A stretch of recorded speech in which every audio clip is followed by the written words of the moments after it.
pag-usapan natin, kung kayo ay sang-ayon na bayad ang survey. Okay? Governance reasons, nag-improve ho ng bahagya yung trust and performance ratings ni Presidente for this quarter. Kay VP Sara, medyo mas dramatic ho yung drop, no? Naitala ang pagtaas sa ratings ni Pangulong Ferdinand. Teka muna. Mga brad! Naniniwala ba kayo sa mamang to? Tumaas ng bahagya yung trust rating ni Bongbong Marcos ngayong quarter na ito. Tapos, significantly bumaba si VP Sara. Team Payaman! Hindi.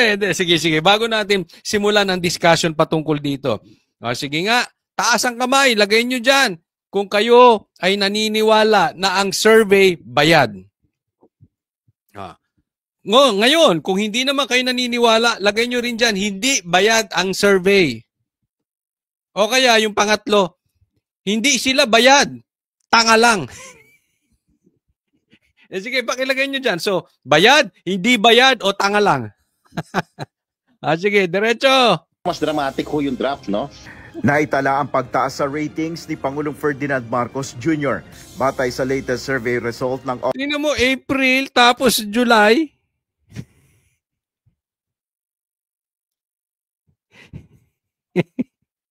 Pagkatapos ng nangyari sa eleksyon, tumaas pa. Pinagkakatiwalaan si Marcos. Pagkatapos na kalat yung... Grabe ang ano nyo talaga, ano ba? Tayo ba magtitiwala pa talaga sa media? Kung media, kontrolado na nila, pati ba survey? Hindi siya nagbibintang tayo, Pero medyo kaduda-duda na kayo, Samantalang, yung kasama ni Lisa Marcos, namatay dyan sa Amerika. Nag-eleksyon. Talo mga kandidato. Ito lang ang midterm election na hindi nagsipanalo ang mga kandidato ng presidente. Tapos sasabihin nyo, mas pinagkakatiwala. Tumaas pa ang pagtitiwala sa 10. Halimbawa na lang sa 10, 6 may tiwala kay Bongbong Marcos. Tapos tumaas pa. Wow. Okta Research ngayong buwan, umangat sa 64% ang trust rating ni PBBM ngayong Hulyo kumpara noong Abril na may 60%. Bumaba naman ng 4%. Ay, grabe, no? So ano na, kumbaga sa puso'y 2 na. Tumaas si Marcos. Ilan ang tinaas ni Marcos? 4. Binaba ni Sara, 4 din. So, 10 na lamang ni Marcos. From 60, naging 64. Si BP Sara from 58, naging 54. Wow! Grabe, Talagang gusto nyong kumubra. Hindi naman tayo nagbibintang. Pero, ako sa opinion ko lang, parang gusto nyong kumubra. Hindi, wala pong bintangan nangyayari. Duda-duda lang Kasi malayo sa katotohanan. Parang sinabi nyo na hininto na ang online gambling. Kaliwat kanan, pati congressman may online gambling. Habang may session, nag-o-online gambling nga ang congressman. May congressman ang nahuli. Parang ganun nasugpo na ang droga. Pambihira. Kaliwat kanan, lumakad kayo sa kalsada, may mga droga. Nahinto na ang violence sa kalsada. Sinong naniniwala doon?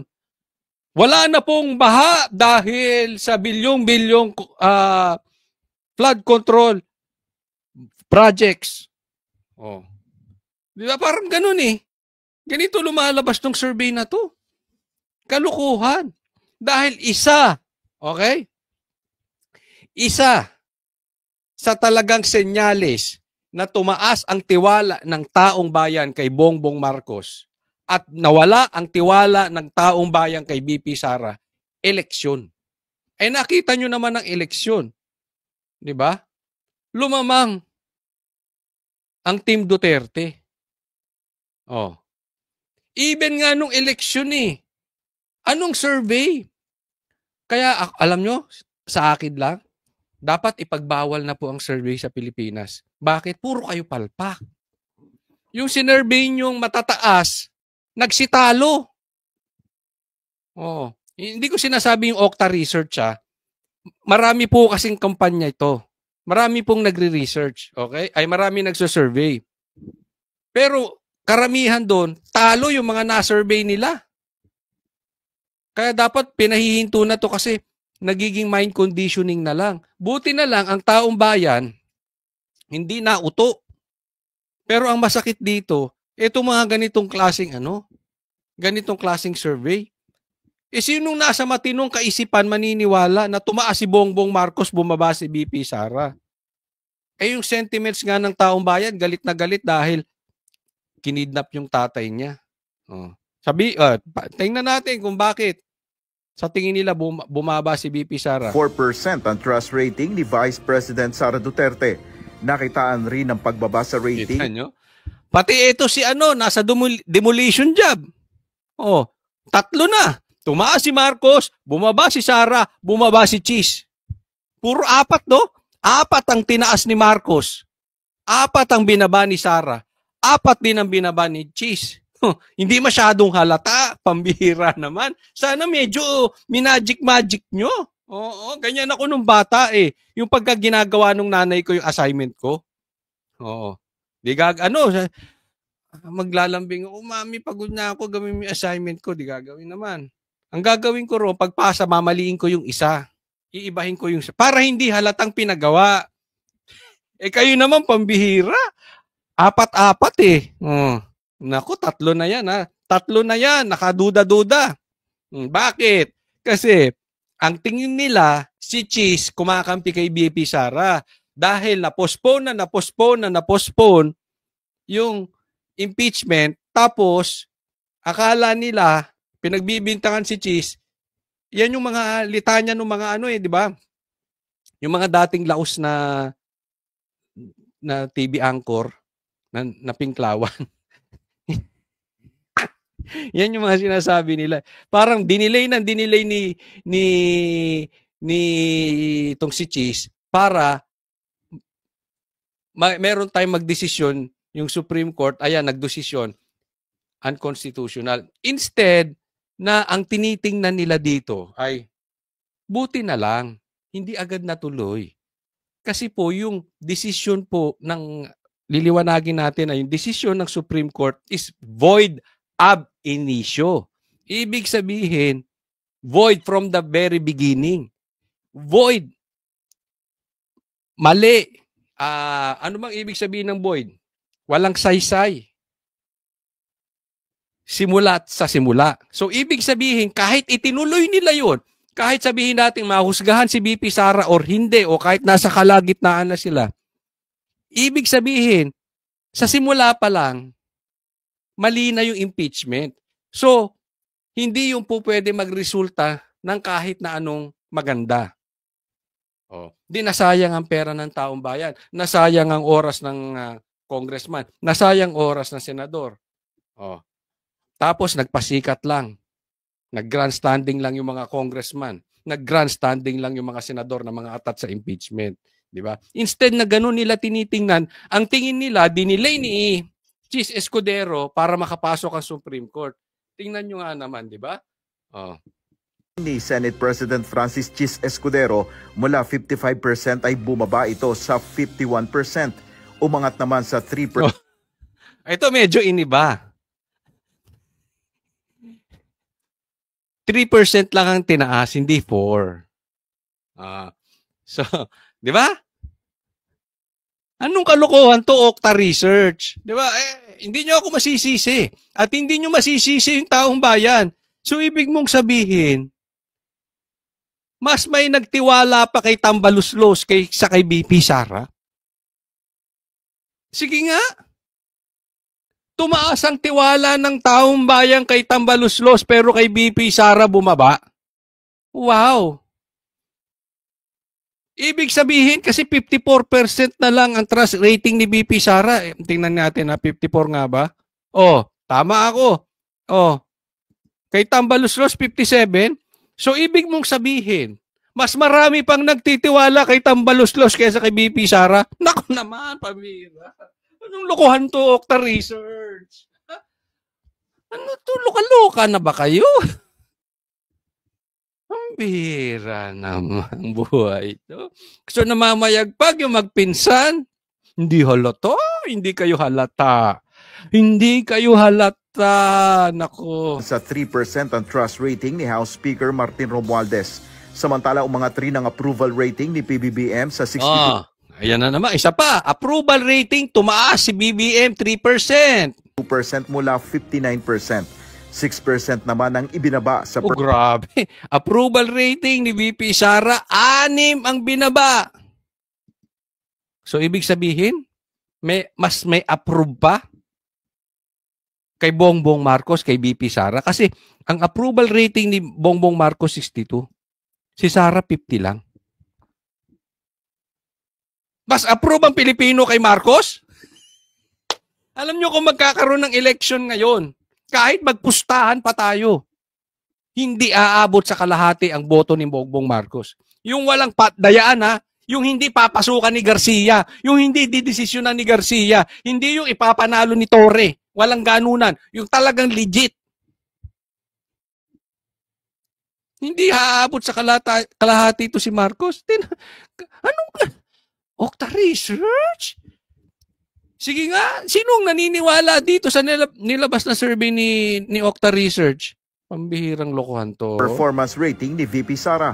Bumaba rin ang rating ni SP Escudero sa 49% mula 53%. Tumaas naman ang kay Speaker Romualdez. Approval sa trust rating. Itong mama na ito, walang susuporta to. Sige, tanggalan mo ng pera yan. Tingnan ko kung may sumuporta diyang congressman. Sige. Tanggalan mo ng pera yan. Kung makapag-lead yan. Si Tambaluslos. Tanggalan mo ng pera yan si Tambaluslos. Baka kahit jeepney driver, hindi irespeto yan. Mukhang mukhang toot. O kayo na maglagay kung ano. Hindi ba? Tingnan nyo. May pera lang to eh. Tingnan natin. Kasi 2028, uupo si BP Sara. Pustahan tayo kung magiging speaker pa yan pag upo ni BP Sara. Saan lang ba kumuha ng power yan?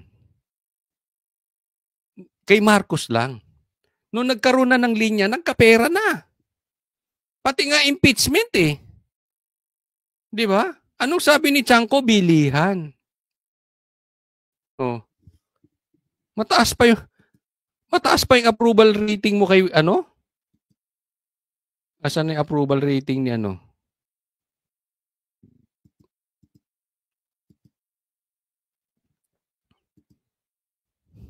Mataas pa approval nito.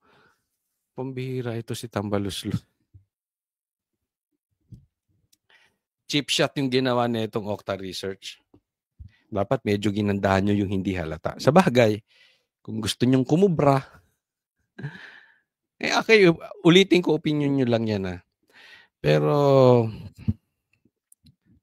para sa akin, papalakas kayo masyado. Nagpapalakas kayo masyado sa magpinsan. Ewan ko, after this survey, ewan ko na lang kung meron pang rumispeto sa inyo. Or meron pang magtiwala sa inyo. Speaker Romualdez mula 55% sa 59%. Ayon kay Okta Research Fellow Ranjit Rai, nakatulong sa ratings ni Pangulong Marcos ang naging estado ng inflation, trabaho at kagutuman sa bansa, maging ang pagtutok ng Pangulo sa mga maliliit na problemang nakakaapekto sa mamamayan. Ano nakatulong daw? Inflation? Kagutuman? At pag-solve ng mga maliliit na problema ni Bongbong Marcos? Anong nasolve niya ron? I think so. Kasi when we look at his ratings in April po, pababa po siya eh. After April, when he began to roll out yung mga social development programs niya, yung mga initiatives niya para sa mga mahihirap nating kababayan, I think malaki dito yung pag-distribute ng mas murang bigas. Paano na-distribute? Sige nga, sige. Maglagay kayo dyan. Tinatanong ko pati yung mga pulahang panatiko. Saan nagkaroon ng murang bigas? Lagay nyo yung lugar nyo kung nakatanggap kayo. Kami dito sa San Pedro. Wala kaming nakikitang ganyang murang bigas. Lokohan to. Ng mas murang bigas. Ayon sa Okta, naapektuhan naman ng mga kritisismo ang ratings ni VP Sara. Possibly political noise, no? Yung post-election PR campaign, no? Against her, medyo significant siya. So baka lahat yun, for all those reasons. Hindi, I don't think so. Malabo. Pagkatapos niyang ipanalo, yung Duterte camp, Duterte black, bigla siyang bumulusok. Anong klaseng ano yan? Anong klaseng explanation yan? Ako mag-e-explain bakit siya bumulusok. Tinatrabaho siya. Gaya ni Chis, tinatrabaho si Chis ngayon. Siyempre, may criticism na lagi siya nasa labas. Hindi criticism yung lagi siyang nasa labas. Brad, sabi lang ni Claire yun. Sa katunayan, yung mga DDS, gustong dinadalaw niya si PRRD. Isipin mo, hindi niya dalawin si PRRD. Mas magagalit ang DDS. Anong klase kang anak? Hindi. Yung ibang tao nga, dinadalaw yung tatay mo, ikaw pa hindi. Gusto nila yung pagdalaw ng gusto nila yung pag-ikot ni VP Sara kung saang lugar. It's about time. Baligtad naman ito. Sino tama sa amin? Ako o siya? Lagi siya nasa labas. Kahit na may pagbabago sa ratings ni VP Sara, ayon sa shout out, Boss Dada! Okta Research, nananatili ang majority support sa kanila ni PBBM. Isinagawa ang survey noong July 12 hanggang 17 sa 1,200 respondents na may margin of error na plus o minus 3%. Meron daw margin of error na plus o minus 3%. Hindi, 20% ang error nyo. Puro kayo error. Nel Maribuhok. Ay, nakong kalokohan nito.